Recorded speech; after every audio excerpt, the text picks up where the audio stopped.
Hello student, good evening everyone and welcome to you on my YouTube channel Bharat foundation classes. तो student आज हम लोग पढ़ने वाले हैं जो थोड़ा सा बच गया था हम लोगों का डाइजेशन इन ह्यूमन बीइंग। तो डाइजेशन हम लोगों ने कंप्लीट कर लिया था, लेकिन उसमें जो बचा हुआ पोर्शन था वो था लीवर और पेनक्रियास। तो स्टूडेंट आज हम लोग लीवर और पेनक्रियास को हम लोग देखेंगे। तो स्टूडेंट लीवर होता क्या है? स्टमक के बगल में है, ठीक है, इधर रहता है, राइट साइड में है। और क्या है, और इसका काम क्या है? और ये सबसे लार्जेस्ट ग्लैंड होता है, ठीक है ना। ह्यूमन बीइंग का सबसे लार्जेस्ट ग्लैंड अगर कोई है तो वो लीवर है। लीवर में कोई एंजाइम बनता है? नहीं, वहाँ कोई एंजाइम नहीं बनता है, ठीक है। तो लीवर सिक्रीट क्यों करता है और क्या करता है? तो लीवर जो सिक्रीट करता है वो होता है बाइल जूस। तो बाइल का सिर्फ एक काम है, एक नहीं दो काम है। पहला काम तो आप लोग जान रहे होंगे, बचपन से आप लोगों ने पढ़ा होगा, इमल्सिफिकेशन ऑफ फैट, ठीक है। तो फैट को इमल्सिफाई करने का काम किसका है? बाइल का है। और दूसरा, जैसे कि हम लोगों ने देखा था कि फूड जो स्टमक से बाहर आता है, मतलब ड्यूडेनम में पहुंचा, तो स्टमक से जो फूड आया है वो एसिडिक है। और बाइल क्या करता है? उस एसिडिक पीएच को अल्कलाइन पीएच में कन्वर्ट करने में हेल्प करता है, ठीक है। ताकि जो भी अनडाइजेस्टेड फूड है, क्योंकि वहाँ पे सिर्फ प्रोटीन का ही डाइजेशन हुआ है और माउथ में हमने देखा था 30% जो स्टार्च है उसका डाइजेशन हुआ है। तो अब भी हमारे पास 70% स्टार्च बचा हुआ है। और हम लोग ये नहीं कह सकते कि स्टमक में कंप्लीट प्रोटीन का डाइजेशन होता है। स्टमक में सिर्फ प्रोटीन का डाइजेशन होता है लेकिन कंप्लीट नहीं होता है, ठीक है। तो उस कंप्लीट करने के लिए क्या होना चाहिए कि हमारा जो स्मॉल इंटेस्टाइन का पीएच है, ठीक है ना, स्मॉल इंटेस्टाइन का जो पीएच है वो हमारा अल्कलाइन होना चाहिए, ठीक है, मतलब स्लाइटली बेसिक, डेट मीन्स 7 से ऊपर होना चाहिए। तो आइए स्टूडेंट हम लोग बाइल के बारे में भी कुछ देख लेते हैं। सॉरी, बाइल बोलते हैं हम, लीवर के बारे में। तो स्टूडेंट लीवर के बारे में हम लोग देखेंगे। तो लीवर के स्ट्रक्चर हम लोगों ने देखा था, कुछ इस टाइप का होता है हमारा लीवर, ठीक है। तो लीवर क्या चीज है? Is the largest gland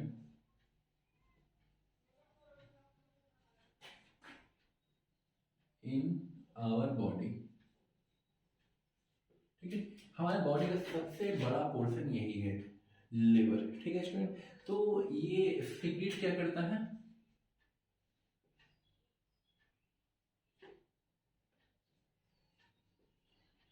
secretes bile juice, ठीक है।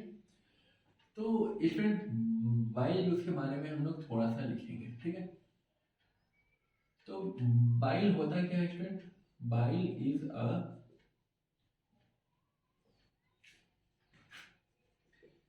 फ्यूडो डाइजेस्टिव जूस। फ्यूडो का मतलब होता है स्टूडेंट फॉल्स। क्या ये फॉल्स जूस है? तो हाँ, हम लोग कह सकते हैं बाइल ये pseudo digestive juice as it does not contains any kind of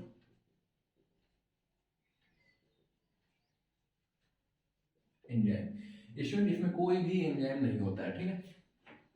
और इसके बारे में हम लोग क्या देखेंगे?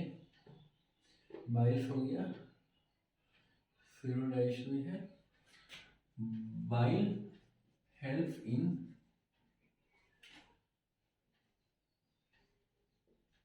emulsification of fats मॉलिक्यूल, ठीक है। फैट मॉलिक्यूल्स का इमल्सिफिकेशन में काम कर आता है, ठीक है। Means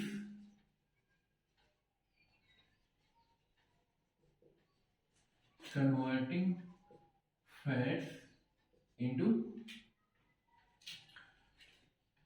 fatty acid.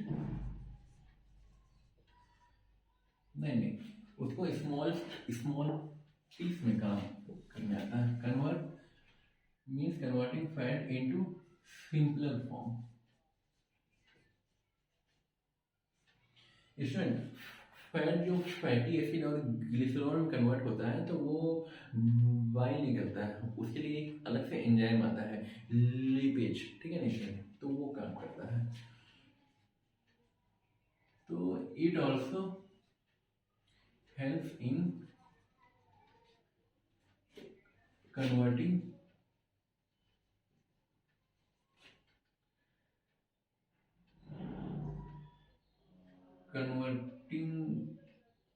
the pH of small intestine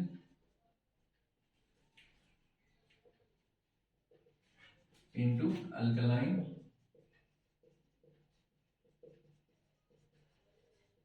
nature. तो अल्कलाइन नेचर में कन्वर्ट करने में ये जो बाइल है ये हेल्प करता है, ठीक है स्टूडेंट। और हम लोग क्या लिख सकते हैं इसके बारे में, हम लोग बस इतना ही स्टूडेंट, इतना ही काफ़ी है आपके लिए, ठीक है ना। तो बाइल जूस क्या करता है, पेनक्रिएटिक जूस को एक्टिवेट करने में हेल्प करता है, ठीक है ना। तो ये हालांकि वो एक्टिवेट अल्कलाइन नेचर मिलते ही वो अपने आप एक्टिवेट हो जाएगा, ठीक है। तो मोर और लेस हम लोग कह सकते हैं कि ये अल्टरन मतलब कि इनडायरेक्टली हेल्प कर रहा है, ठीक है। उसको भी लिख ही सकते हैं आप लोग, help in activating all enzymes helps in activating all enzymes of small intestine for complete digestion of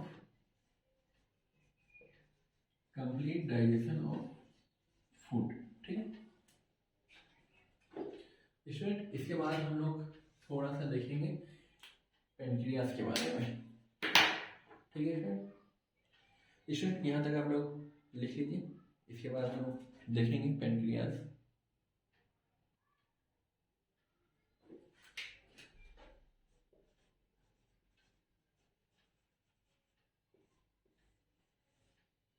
student pancreas है, पेनक्रियास कैसा होता है, लीव लाइक स्ट्रक्चर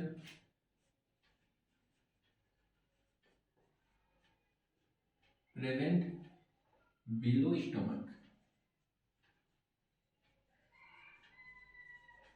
स्टमक के नीचे में रहता है, ठीक है स्टूडेंट। और ये करता क्या है स्टूडेंट, ये जितने भी एंजाइम्स होते हैं जो पेनक्रिएटिक जूस है, तो जैसा कि हम लोगों ने देखा था कि सीरो डाइजेस्टिव जूस होते हैं, तो इसका सीक्रेशन क्या कहलाता है, secretion is known as pancreatic juice.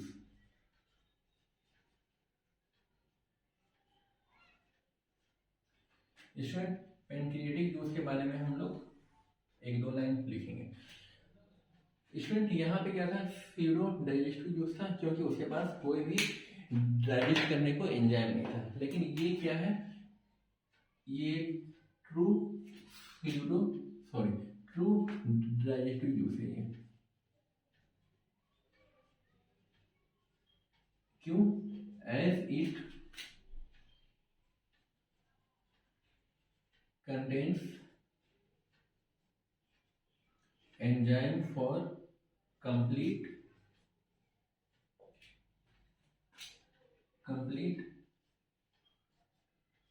digestion of carbohydrate।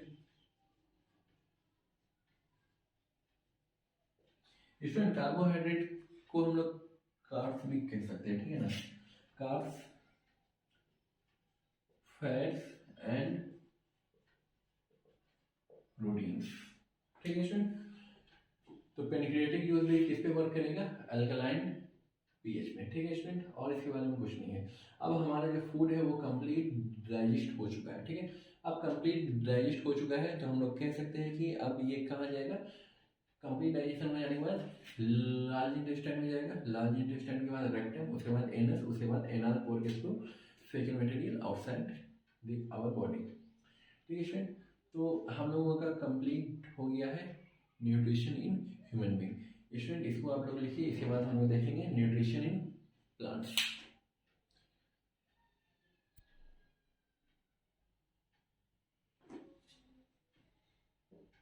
ठीक है स्टूडेंट, आप लोगों ने यहाँ तक कंप्लीट कर लिया होगा। I am going to rub it. अब हम लोग स्टार्ट करने वाले हैं न्यूट्रिशन इन प्लांट्स।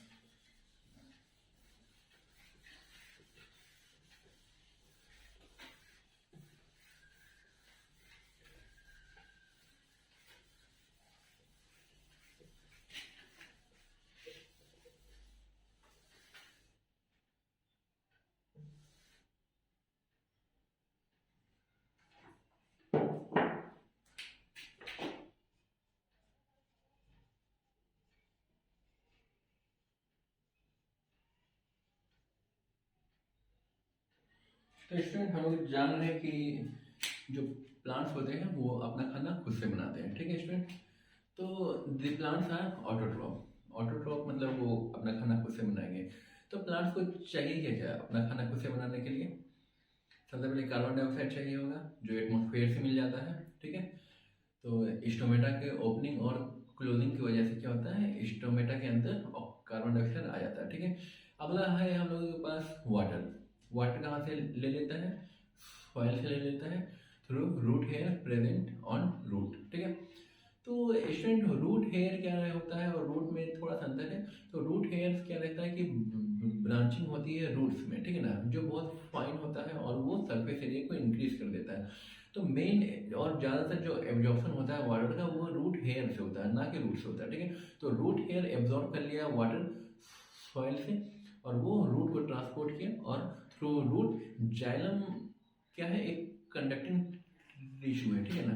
तो क्लास 9th में आप लोगों ने पढ़ा होगा, अगर आप लोगों ने नहीं पढ़ा तो आप लोग वीडियो 9th क्लास का जब लेक्चर आएगा टिश्यू का तो आप लोग देख सकते हैं। तो स्टूडेंट यहाँ पे क्या होता है कि जाइलम के थ्रू क्या होगा, वाटर का कंडक्शन होगा और उसके बाद वाटर का जो कंडक्शन होगा वो यूनिडायरेक्शन होगा, एक डायरेक्शन होगा नीचे से ऊपर की तरफ, ठीक है। तो हम लोग को उतना डिटेल नहीं देखना है। कार्बन डाइऑक्साइड हो गया, वाटर हो गया, अब चाहिए क्या चीज़? कार्बन डाइऑक्साइड और वाटर तो हम लोगों को भी मिल जाता है, तो क्या हम लोग खाना खुद से बना लेते हैं? नहीं।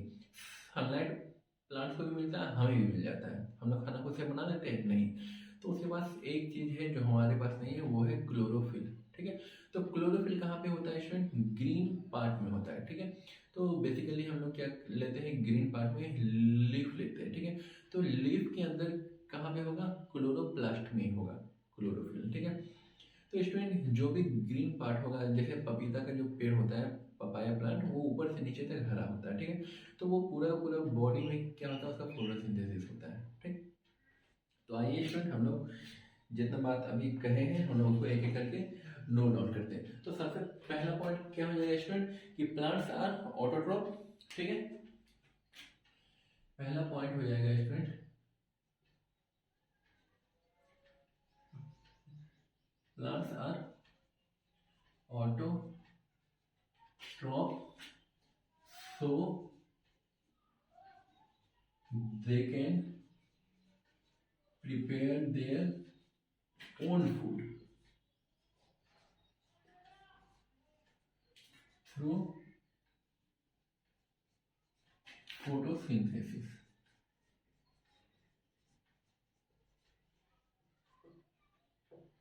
ठीक है स्टूडेंट। पहला पॉइंट हो गया प्लांट्स क्या है, ऑटोट्रॉफ है और वो अपना खाना खुद से बना लेते हैं। तो ऑटोट्रॉफ में तो हम लोग और भी देखे थे कि प्लांट्स के बिसाइड में क्या होता है, जितने भी ग्रीन प्लांट्स हैं, एग्जाम्पल में क्या आ जाएगा स्टूडेंट, ऑल ग्रीन प्लांट, ठीक है। यहाँ पे सिर्फ प्लांट्स की बात कर रहे हैं, तो यहाँ पे हम लोग साइनोबैक्टीरिया जो हम लोगों ने पढ़ा था, the first organism which liberate oxygen into the atmosphere was cyanobacteria. तो हम लोग उस साइनोबैक्टीरिया की बात यहाँ नहीं करेंगे। उसके बाद क्या आ जाता है स्टूडेंट कि यहाँ पे necessary condition for photosynthesis, necessary condition बोलिए या फिर नेसेसरी रिक्वायरमेंट बोलिए, एक ही चीज है, ठीक है ना। Necessary condition for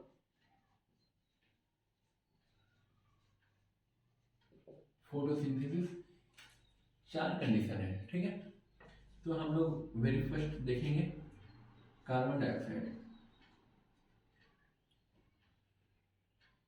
available in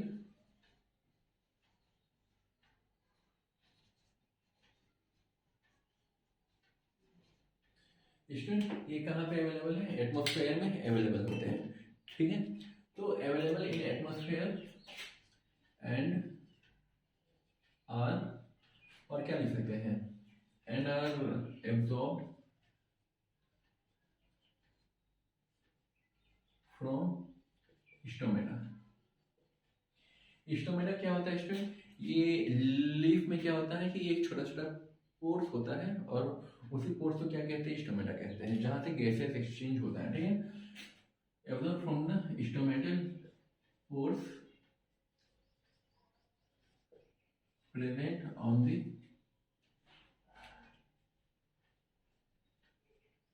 surface of leaf. तो स्टूडेंट स्टोमेटा जैसे हम कंसीडर करिए, ये एक क्या है? पत्ता है, ये ऊपर का सरफेस है जहाँ पे सनलाइट पड़ रहा है, और ये नीचे का पोर्शन है। तो स्टोमेटा ज्यादा कहाँ पे रहता है? ऊपर रहेगा या नीचे रहेगा? ऊपर में नहीं रहेगा, नीचे में रहेगा, ठीक है। नीचे में क्यों रहेगा? क्योंकि सनलाइट का जो इंटेंसिटी होता है, हाई इंटेंसिटी से क्या होता है? स्टोमेटा खत्म भी हो जाते हैं, ये क्लोरोफिल क्या होते हैं? मरने लगते हैं। तो इसलिए क्या होता है कि वो नीचे के सरफेस पे होते हैं, ठीक है। तो पहला कंडीशन हो गया। दूसरा कंडीशन है water available in soil and are absorbed through roots hair, ठीक है स्टूडेंट। नंबर थर्ड है sunlight available in, sorry in नहीं, अवेलेबल एट डे टाइम, ठीक है। ये दिन के समय ही सनलाइट मिलेगा। और नंबर फोर्थ क्या हो जाएगा स्टूडेंट? क्लोरोफिल, ठीक है। तो क्लोरोफिल है कि स्टूडेंट? ग्रीन कलर पिगमेंट है, और ये कहाँ पे होता है? क्लोरोप्लास्ट में होता है। और ये क्लोरोप्लास्ट क्या होता है वो हम लोगों ने थोड़ी देर पहले ही डिस्कस किया है, तो ज़्यादा डिस्कशन नहीं करेंगे अब। तो क्लोरोफिल क्या है? ग्रीन कलर्ड पिगमेंट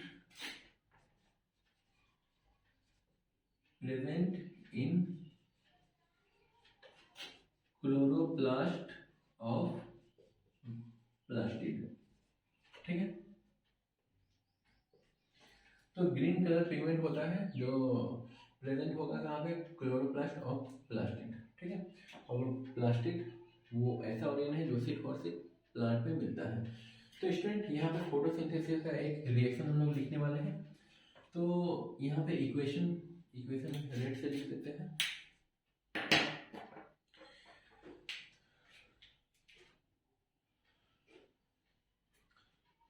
तो स्टूडेंट यहाँ पे एक दो बात और लिखते हैं हम लोग। लोकेशन ऑफ फोटोसिंथेसिस क्या हो जाएगा? फोटोसिंथेसिस होगा कहाँ पे? इन लीव्स, ठीक है स्टूडेंट।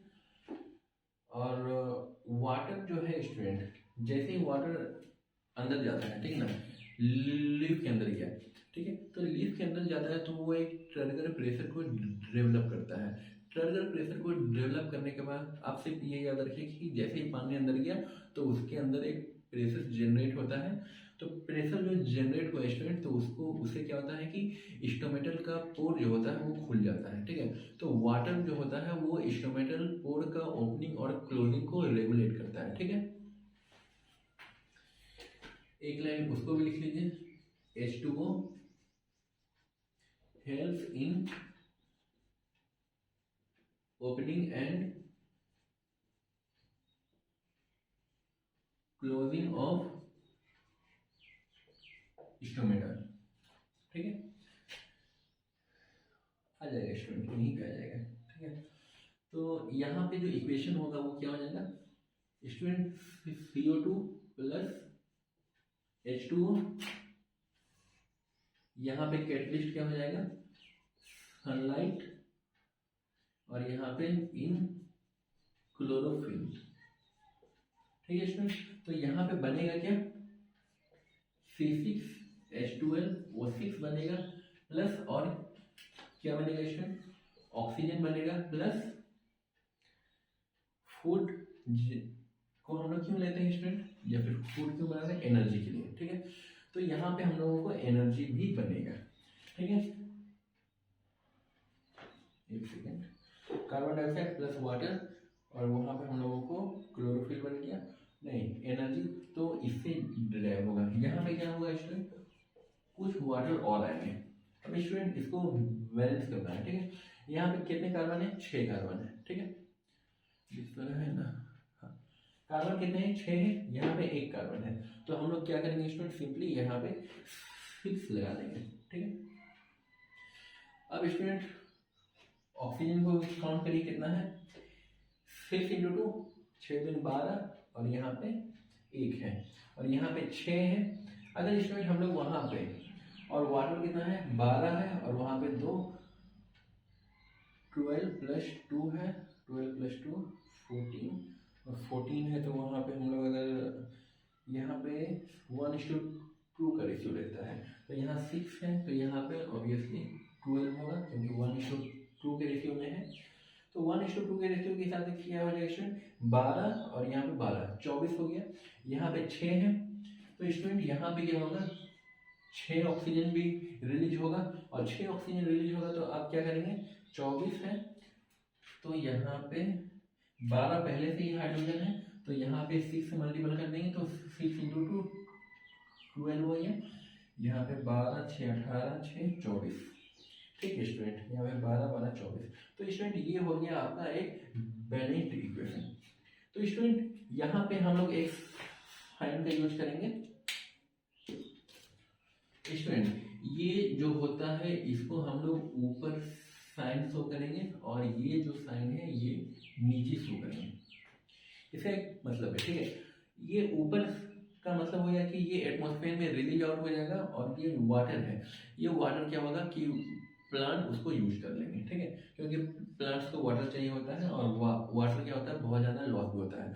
तो अगर माना जाता है कि अगर 100 लीटर अगर हम लोग प्लांट्स को पानी दे रहे हैं, तो 99% जो है, मतलब 99 लीटर जो वाटर है वो एज ए वेपर फॉर्म में ट्रांसपीरेशन के थ्रू क्या होता है, लॉस हो जाता है। सिर्फ 1% ही है जो पानी वो पौधों तक ही रहता है, ठीक है स्टूडेंट। तो यहाँ तक आप लोग नोट डाउन कर लीजिए, इसके बाद तो कुछ भी नहीं बचा है।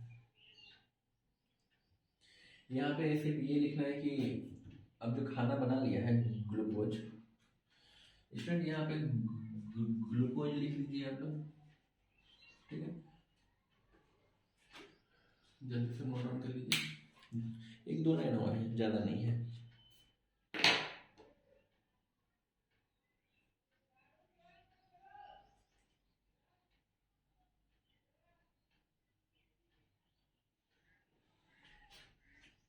ठीक है स्टूडेंट, इसको रब कर रहे हैं।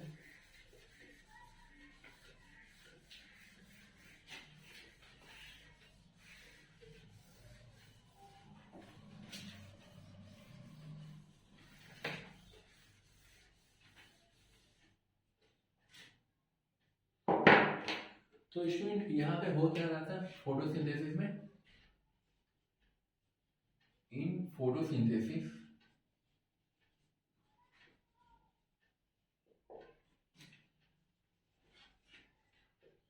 सन्स, मतलब सन्स का नहीं, यहाँ पे ये लिखिए कि लाइट एनर्जी, जो हम लोग ने पहले भी लिखवा चुका है, ठीक है ना। यहाँ पे फिर से लिख दीजिए, light energy is converted into chemical energy.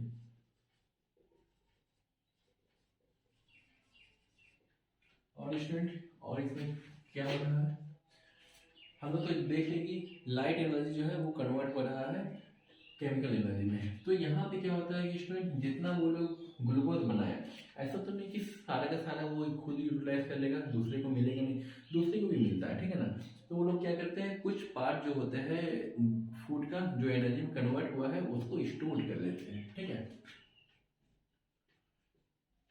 Extra food that is glucose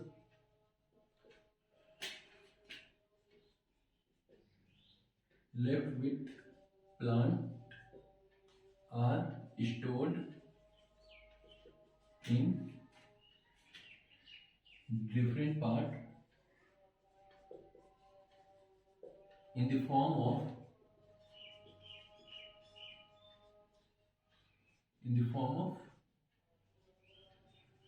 starch, ठीक है स्टूडेंट। तो ये बनता ग्लूकोज के फॉर्म में है लेकिन स्टोर स्टार्च के फॉर्म में होता है, ठीक है स्टूडेंट। आज के लिए बस इतना ही। कितना टाइम हुआ? 25 मिनट ही तो हुआ है, ठीक है स्टूडेंट। इसको कंप्लीट कर दीजिए। हम लोग देखते हैं अगर अगला टॉपिक जो रेस्पिरेशन है वहाँ पे कहाँ तक पहुँच पाते हैं।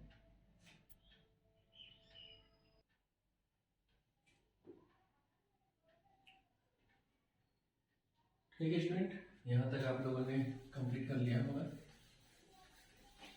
स्टूडेंट अब हम लोग अगला टॉपिक स्टार्ट करने वाले हैं जिसका नाम है रेस्पिरेशन।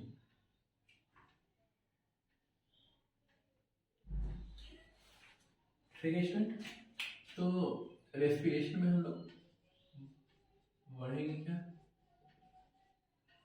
स्टूडेंट? हम लोग ने रेस्पिरेशन एक लाइफ प्रोसेस को जो हम लोग पहले लेक्चर में डिस्कस कर रहे थे तो वहाँ पे हम लोगों ने देखा था ब्रीदिंग और रेस्पिरेशन दोनों अलग अलग चीज़ें हैं। रेस्पिरेशन में क्या होता है कि हम लोग एनर्जी को डिराइव करते हैं, एनर्जी को निकालते हैं कहाँ से? एब्जॉर्ब्ड फूड से।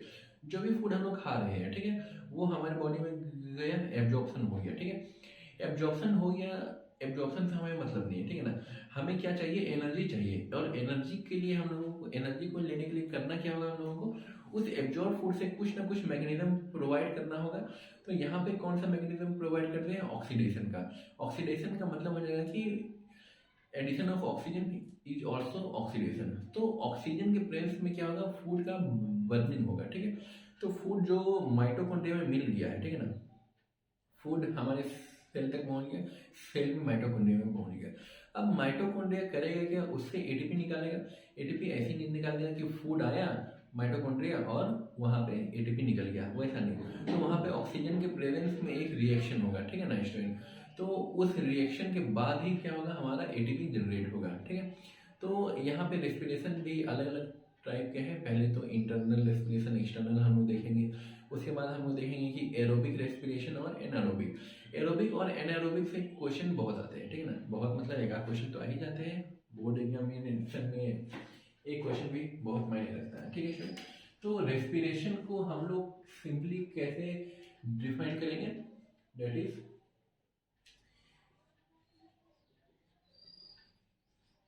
deriving energy from the absorbed food। हम लोगों को फूड एब्जॉर्ब हो गया है, अब वहां से ऑक्सीजन को निकालना है, ठीक है। तो यहाँ पे क्या आएगा? It is done in presence of O2 gas, ठीक है स्टूडेंट। ऑक्सीजन गैस के प्रेजेंस में ही ये पॉसिबल है। करेगा क्या? ऑक्सीजन करता क्या है student? Oxygen helps in oxidation of food. तो ऑक्सीजन करेगा क्या स्टूडेंट? फूड का ऑक्सीडेशन करवाने में हेल्प करेगा। और यही फूड का जो ऑक्सीडेशन हो जाएगा तो यहाँ पर से क्या निकलेगा कि हम लोगों को एनर्जी निकल जाएगा। Oxidation help, oxygen help in oxidation of food which result in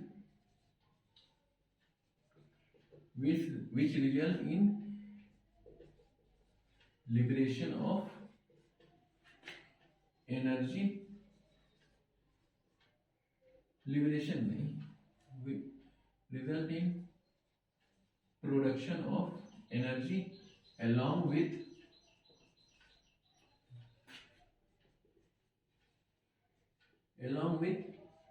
liberation of carbon dioxide. तो स्टूडेंट रेस्पिरेशन चाहे प्लांट्स में हो या एनिमल में हो, कार्बन डाइऑक्साइड निकलेगा ही निकलेगा, ठीक है ना।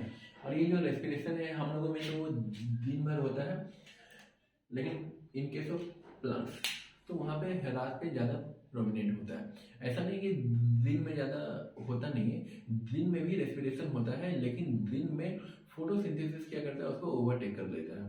ओवरटेक करने का मतलब हो जाएगा कि दिन में भी रेस्पिरेशन और फोटोसिंथेसिस दोनों हो रहा। फोटोसिंथेसिस में क्या होगा, ऑक्सीजन रिलीज हो रहा, और रेस्पिरेशन में क्या होता है, कार्बन डाइऑक्साइड रिलीज हो रहा है। लेकिन ज़्यादा जो प्रोपोर्शन में है वो ऑक्सीजन रिलीज हो रहा है, इसीलिए दिन के समय हम लोग फोटोसिंथेसिस को कंसीडर करते हैं, और रात के समय क्या होता है, फोटोसिंथेसिस स्टॉप हो जाता है। हालांकि स्टॉप नहीं होता है, थोड़ा बहुत तो होता ही है, नहीं रात को नहीं होता है। तो होता है क्या स्टूडेंट, रात को ये होता है, रेस्पिरेशन होता है, ठीक है। तो रात को जो रेस्पिरेशन होता है तो उससे क्या होता है, कार्बन डाइऑक्साइड रिलीज होता है। इसलिए कहा जाता है एक्सेप्ट फ्यू प्लांट्स, कुछ प्लांट्स ऐसे हैं जो रात को भी क्या करते हैं, ऑक्सीजन ही रिलीज करते हैं। तो वहाँ पे कुछ कुछ प्लांट्स में क्या होते हैं, रात के समय कार्बन डाइऑक्साइड रिलीज होते हैं, और जब आदमी लोग गाछ के नीचे या फिर कहीं गांव वगैरह में, विलेज वगैरह में ज़्यादा देखने को मिलता है कि रात को अगर वहाँ पे गाछ के नीचे सोते हैं तो सुबह क्या होते हैं कि उनकी तबीयत खराब हो जाती है, वो अजीब से थोड़े बिहेव करने लगते हैं, ठीक है ना। लोग कहते हैं भूत लग गई है, वो ऐसा कुछ होता नहीं, वहाँ पे सिर्फ कार्बन डाइऑक्साइड का कंसंट्रेशन उसके बॉडी में इंक्रीज कर जाता है, इस वजह से उसको थोड़ा सा अजीब सा लगता है, ठीक है ना। हमारे अगर अंदर कार्बन डाइऑक्साइड बढ़ने लगेगा बॉडी में तो क्या होगा, सफोकेशन होगा, दम घुटने लगेगा, तो हम लोग भी कुछ अजीब सा बिहेव करेंगे। तो इसका मतलब ये थोड़ी है कि कुछ, ठीक है स्टूडेंट, यहाँ तक कोई दिक्कत नहीं होनी चाहिए। अब हम लोग देखेंगे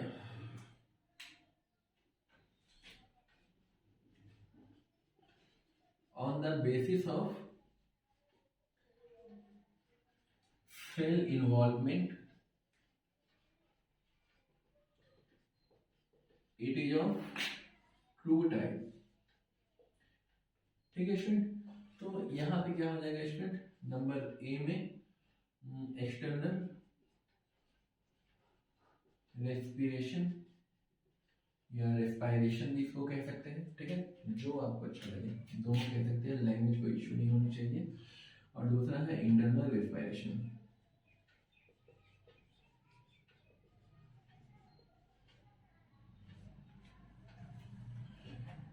ठीक है स्टूडेंट।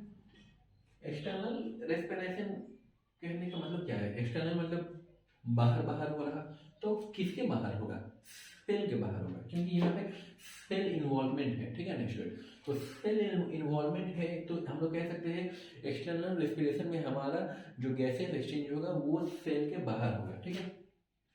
तो हम लोग लिखेंगे here gaseous exchange takes place outside the cell externally, ठीक है। और यहाँ पे क्या होगा स्टूडेंट, गैसियस जो एक्सचेंज होगा, here gaseous exchange takes place inside this cell internally। पहला डिफरेंस तो ये हो गया। तो बाहर बाहर एक्सचेंज कहाँ पे होता है, जैसे हम लोग सांस लिए उसके बाद सांस छोड़ दिए, तो यहाँ पे सेल का इन्वॉल्वमेंट नहीं है, ठीक है ना स्टूडेंट। तो सिंपली इसको कहेंगे क्या, हम लोग ब्रीदिंग कहेंगे, ठीक है स्टूडेंट। तो this is simply known as breathing.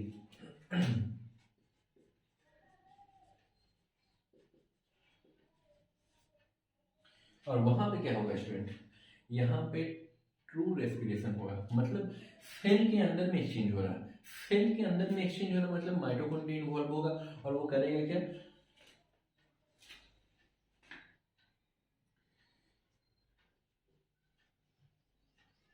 Involve true respiration result in ATP production and release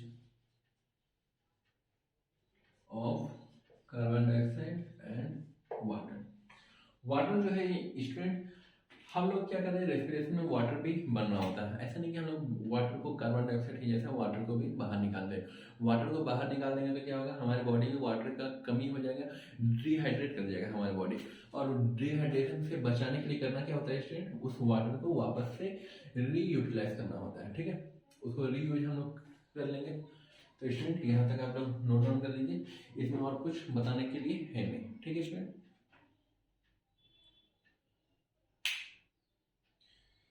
ATP production and release ठीक है।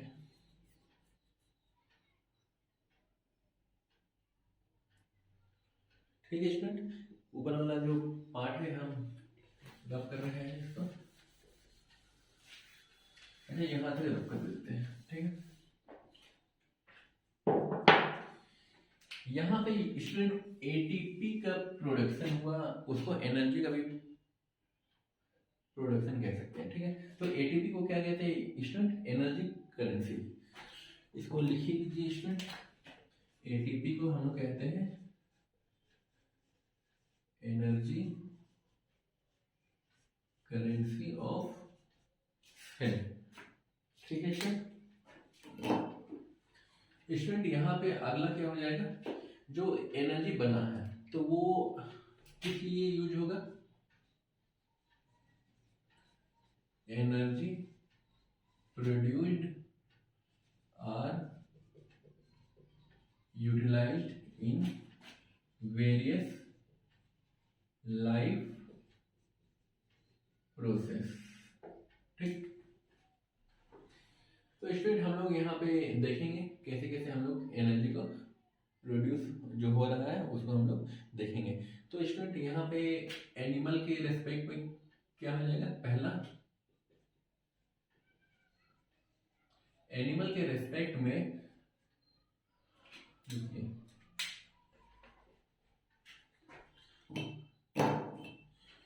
एनिमल के रेस्पेक्ट में स्टूडेंट हो जाएगा हम लोगों का फूड प्लस ऑक्सीडेशन।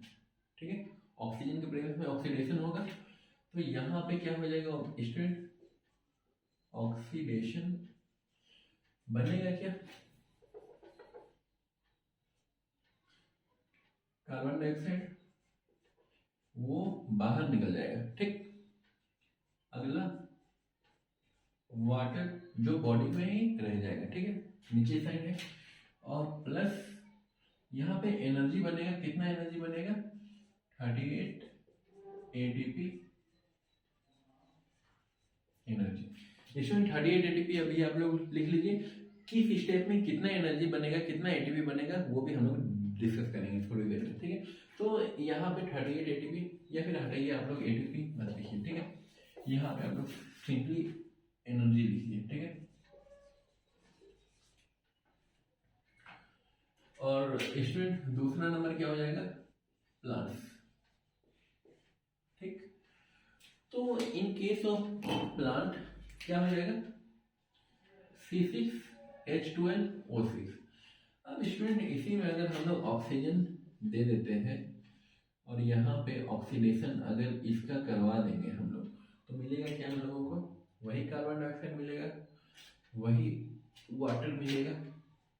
ठीक है, CO2 मिलेगा जो बाहर फेंक देगा, और इंसान जो रात को सोएंगे तो उसको भूत लटकेगा।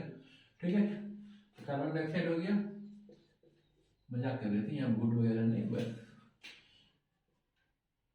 एबनॉर्मल कंडीशन में मतलब बिहेवियर उसका हो जाएगा। कार्बन डाइऑक्साइड वाटर जो फुल यूटिलाइज करेगा, और थोड़ी बहुत एनर्जी। स्टूडेंट यहाँ तक आप लोग कंप्लीट करिए, इसके बाद हम लोग आगे बढ़ेंगे।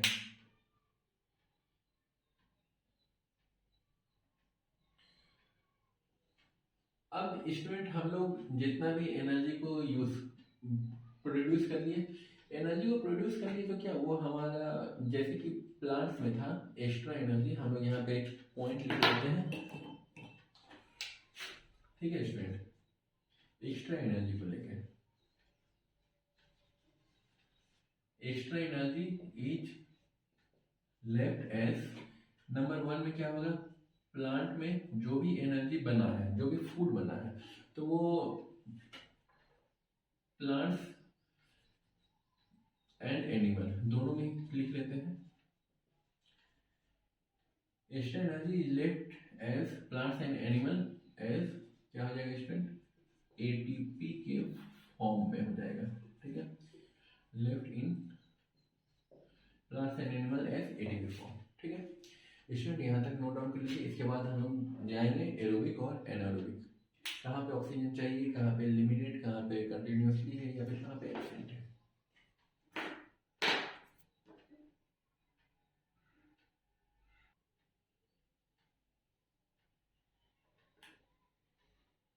स्टूडेंट यहाँ तक आप लोगों ने लिख दिया होगा।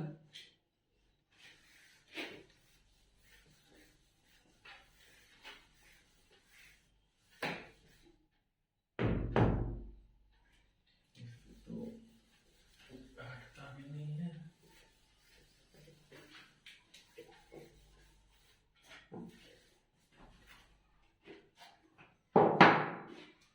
स्टूडेंट यहाँ पे हम लोग थोड़ा सा 2-3 लाइन देखेंगे, रेस्पिरेशन और ब्रीदिंग में अंतर क्या है।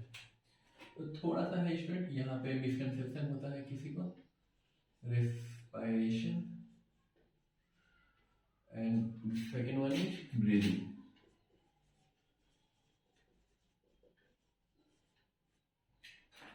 तो स्टूडेंट इन दोनों में अंतर क्या है वैसे।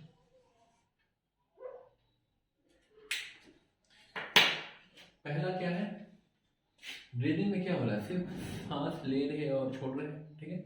तो प्योरली क्या हो जाएगा, ये फिजिकल प्रोसेस हो जाएगा, ठीक है।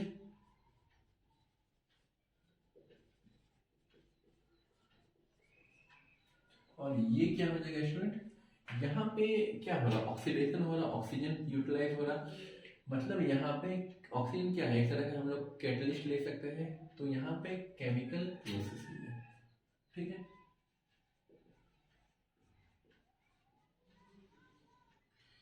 ठीक, यहाँ पे क्या हम लोगों ने देखा था कि जो एक्सचेंज हो रहा है गैसेस का, वो एक्सटर्नली हो रहा है, ठीक है ना। तो गैसियस एक्सचेंज इज एक्सटर्नली, और यहां पे हो जाएगा स्टूडेंट गैसियस एक्सचेंज इंटरनली, ठीक है स्टूडेंट। यहाँ पे क्या हो रहा था, ऑक्सीडेशन हो रहा था फूड का, मतलब एनर्जी प्रोड्यूस हो रहा था। यहाँ पे कोई ऑक्सीडेशन नहीं हो रहा था, और ना ही कोई, ऑक्सीडेशन ही नहीं होगा तो वहां पे क्या होगा, एनर्जी ही प्रोड्यूस नहीं होगा। तो यहाँ पे ऑक्सीडेशन एंड एनर्जी प्रोड्यूस होगा, और यहाँ पे हमारा no oxidation, hence no production of energy, ठीक है स्टूडेंट। ये हो गया थर्ड पॉइंट। यहाँ पे क्या हो रहा था स्टूडेंट, ब्रीदिंग में कौन काम आता है, लंग्स। तो यहाँ पे इन्वॉल्व सम ऑर्गन, ठीक है स्टूडेंट। यहाँ पे ऑर्गन सिर्फ एक का दुक्का ऑर्गन काम में आएगा। लंग्स हो गया, तो सिर्फ जरूरी नहीं कि लंग्स में क्या होता है, ट्रूली एक्सचेंज होता है, लेकिन नोस्ट्रिल से लेकर के जो ब्रोंक्यूल्स होता है वहां तक उसको बोलते हैं कंडक्टिंग पार्ट, और उसके बाद जो एल्वेओलर पार्ट है उसको बोलते हैं हम लोग एक्सचेंजिंग पार्ट, ठीक है। तो उतना डिटेल में नहीं जाना है। यहाँ पे कुछ ऑर्गन्स क्या होंगे, इन्वॉल्व होंगे, और यहाँ पे फुल बॉडी इन्वॉल्व, पूरा का पूरा बॉडी इन्वॉल्व होगा। हम लोगों का हाथ पैर सर नाक कान मुंह, हर ऑर्गन क्या कर रहा है, रेस्पिरेशन कर रहा है। और वहां पे हर ऑर्गन, हर जितना भी हम लोग का बॉडी पार्ट है वो क्या चीज का बना हुआ है, सेल का बना हुआ है। अगर स्मॉलेस्ट यूनिट हम लोग देखेंगे तो वो सेल का बना हुआ है। अच्छा हम हट जाते हैं, तो वो क्या है, सेल का बना हुआ है स्टूडेंट। तो सेल करता क्या है कि जहां जहां पे सेल होगा वहां माइटोकॉन्ड्रिया होगा, और वहां पे ऑक्सीजन का एक्सचेंज होगा। ऑक्सीजन के एक्सचेंज होने की वजह से क्या होगा, वहां पर हमारा एनर्जी प्रोड्यूस होगा। तो इसका मतलब यहाँ पे फुल बॉडी काम में आएगा और यहाँ पे सिर्फ कुछ ऑर्गन काम में आएगा। ठीक है स्टूडेंट, बस यही 4 डिफरेंस है। 4 डिफरेंस छोटा छोटा है, लेकिन आप लोग के लिए ये बहुत काम की चीज़ है। ठीक है स्टूडेंट, यहाँ तक आप लोग जल्दी से नोट डाउन करिए।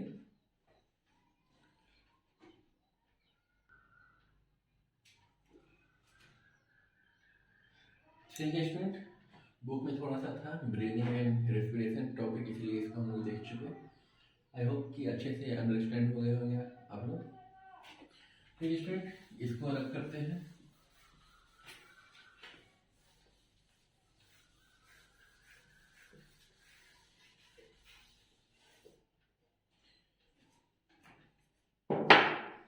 स्टूडेंट, अब हम लोग पढ़ेंगे टाइप ऑफ रेस्पिरेशन। ठीक है, on the basis of requirement of oxygen. ठीक है, तो हेडिंग देते हैं हम लोग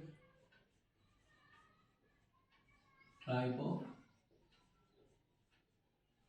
रेस्पिरेशन। तो रेस्पिरेशन कितने टाइप के student on the basis of oxygen requirement? वो 2 तरह के हैं। ठीक है, ए और बी। ये यहाँ पे लिखेंगे हम लोग 2 टाइप्स। ठीक है, यहाँ पे होगा एरोबिक रेस्पिरेशन और इसको थोड़ा इधर कर लीजिए, एंड एरोबिक।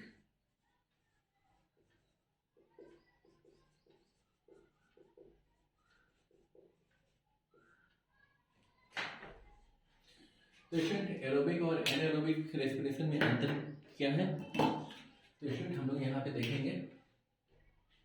सबसे पहला, आप लोगों ने सुना होगा एरोबिक और एनारोबिक वर्ड, तो सुना ही होगा, एक्सरसाइज भी सुना होगा। एरोबिक एक्सरसाइज, तो यहाँ पे क्या होता है कि हम लोगों को ऑक्सीजन का जो सप्लाई होता है वो फुल सप्लाई होता है। ठीक है, और एनारोबिक में क्या होता है, लिमिटेड सप्लाई ऑफ ऑक्सीजन या फिर एब्सेंस ऑफ ऑक्सीजन भी कह सकते हैं इसको। कहीं कहीं बुक में लिखा हुआ है लिमिटेड, हालांकि रेस्पिरेशन अगर हो रहा तो वहाँ पे लिमिटेड होगा, लेकिन वो केमिस्ट्री के टर्म में है। लेकिन बायो टर्म में बहुत जगह हम देखे हैं कि वो एब्सेंस लिखा हुआ है, तो हम लोग एब्सेंस मान के चलेंगे। ठीक है, तो एरोबिक में क्या होगा, इन प्रेजेंस ऑफ ऑक्सीजन, और यहाँ पे हो जाएगा student in absence of oxygen. यहाँ पे ऑक्सीजन चाहिए और वहां पे हम लोगों को ऑक्सीजन नहीं चाहिए होगा। ठीक है, तो स्टूडेंट यहाँ पे क्या होगा, ऑक्सीजन मिल रहा है तो यहाँ पे एनर्जी जो प्रोड्यूस होगा वो ज्यादा नंबर में होगा। ठीक है, एनर्जी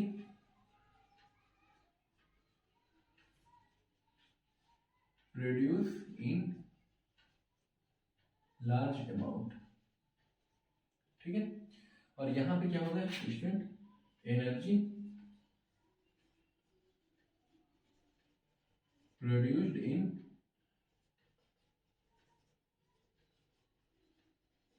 स्मॉल अमाउंट, बहुत कम अमाउंट में हम लोगों को एनर्जी मिलेगा। ठीक, हालांकि स्टूडेंट इसको अगर लिखने जाए तो बहुत सारा चीज लिख सकते हैं। यहाँ पे एनर्जी ज्यादा अमाउंट में प्रोड्यूस हो रहा है और वहाँ कम अमाउंट में प्रोड्यूस हो रहा है। तो ज्यादा अमाउंट में एनर्जी किसको चाहिए, हायर ऑर्गेनिज्म को चाहिए, और कम लोअर कैटेगरी ऑफ ऑर्गेनिज्म जैसे बैक्टीरिया वगैरह हो गया या फिर फंगस वगैरह हो गया। ठीक है, यहाँ पे हालांकि ऐसा नहीं कि हम लोगों में एनारोबिक नहीं होता है, हम लोगों में भी होता है।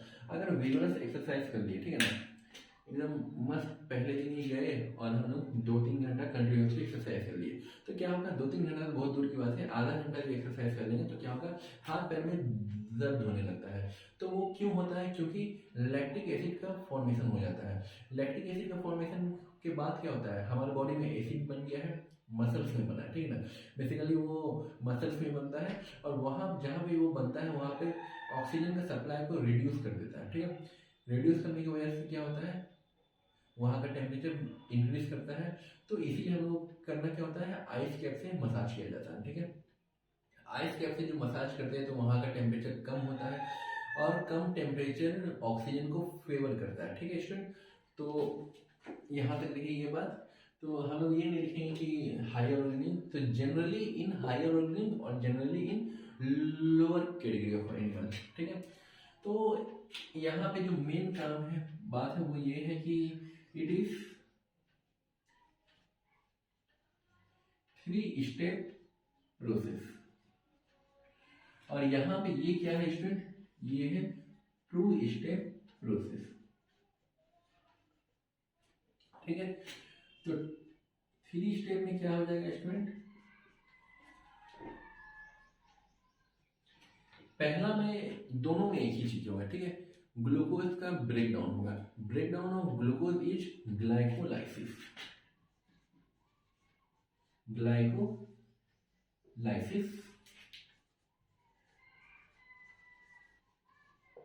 स्टूडेंट आप लोग देख रहे हैं कि ग्लाइको और यहाँ पे लाइसिस है।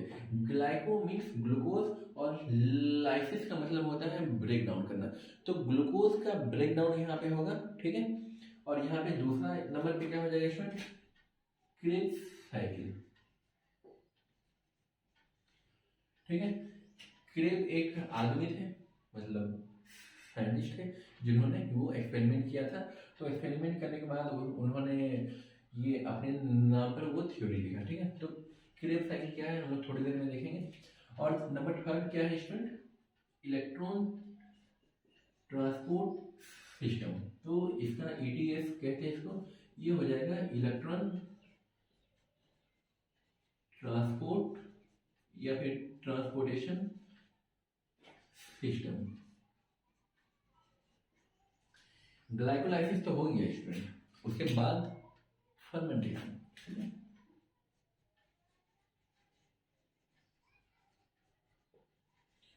तो ये स्टूडेंट हो जाएगा फर्मेंटेशन। ये 2 स्टेप प्रोसेस है और ये 3 स्टेप प्रोसेस है, ठीक है स्टूडेंट।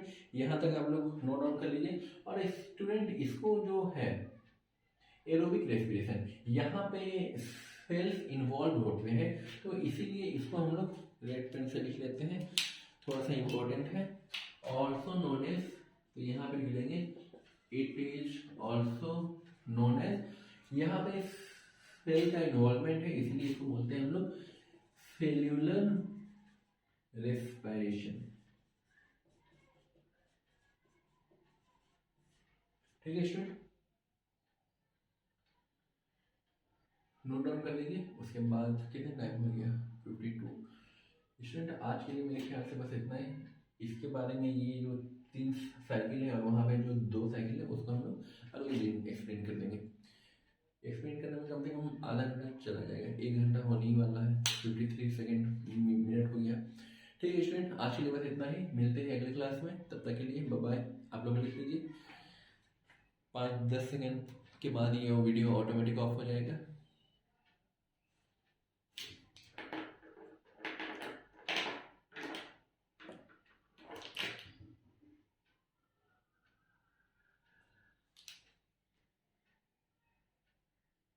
ठीक है स्टूडेंट, बाय बाय।